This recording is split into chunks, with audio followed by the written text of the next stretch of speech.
খুব কাছে গিয়েও মাত্র ৫ রানের পরাজয় নিয়ে মাঠ ছাড়তে হয়েছে জিম্বাবুয়েকে। আর তাই স্বাভাবিকভাবেই মন খারাপ করেই টিম বাসে উঠেছেন সিকান্দার রাজা, জোনাথন ক্যাম্পবেলরা।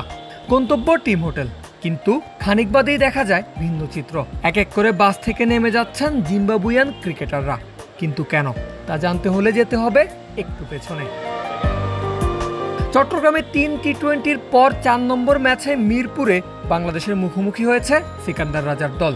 আর হাউসফুল গ্যালারিতে হাজার হাজার টাইগার ফ্যানদের ভিড়ে নিজ দলকে সমর্থন দেওয়ার জন্য বাংলাদেশে পাড়ি জমিয়েছে একদল জিম্বাবুয়ান। তারা উপস্থিত হয়েছেন হোম অফ ক্রিকেটের গ্যালারিতে। যদিও তাদের দল জিততে পারেনি, তাই বলে তো আর নিজ দলের জন্য আবেগ আর ভালোবাসা কমে যাবে না।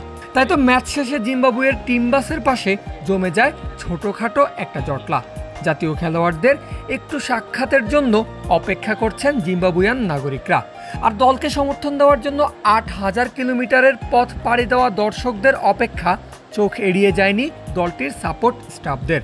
তবে ততক্ষণে জিম্বাবুয়ের ক্রিকেটাররা তো হোটেলে ফেরার জন্য ইতিমধ্যেই বাসে প্রবেশ করেছেন।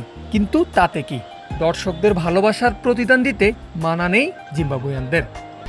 ১, ২, ৩ ঢাকায় জমি জিতে নিন ১০০% ক্যাশব্যাক সহ ২০ কোটি টাকার পুরস্কার। সাপোর্ট স্টাফদের কাছ থেকে বিষয়টি জানতেই এক এক করে বাস থেকে নেমে এসেছেন সব ক্রিকেটার। সবার আগে নেমেছেন রিচার্ড নাগারভা।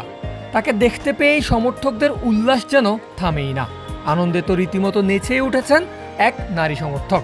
কয়েক মুহূর্তের মধ্যেই উপস্থিত হয়েছে গোটা দল। বিদেশের মাটিতে দেশি ফ্যানদের সঙ্গে কুশল বিনিময় সেরে ছবি তুলেছে পুরো জিম্বাবুয়ে দল। তখনও দেখা নেই একজনের, তিনি আর কেউ নন, ক্যাপ্টেন সিকান্দার রাজা। তবে সমর্থকদের মন খারাপের কারণ মোটেও হননি এই অলরাউন্ডার। সবাই যখন বাসে ফিরে যাচ্ছেন তখন তিনি নেমেছেন, একাই গিয়ে দেখা করেছেন, ছবিও তুলেছেন। আর জিম্বাবুয়ান সুপারস্টারকে কাছে পেয়ে যে সমর্থকরা সবচেয়ে বেশি উচ্ছ্বাসিত তা তো আর বলার অপেক্ষা রাখে না।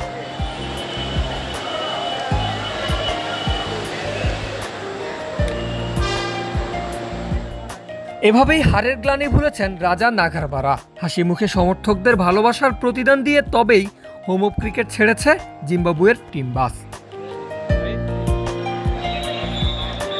পারভেজ আল হাসান, ক্রিক ফ্রেন্সি।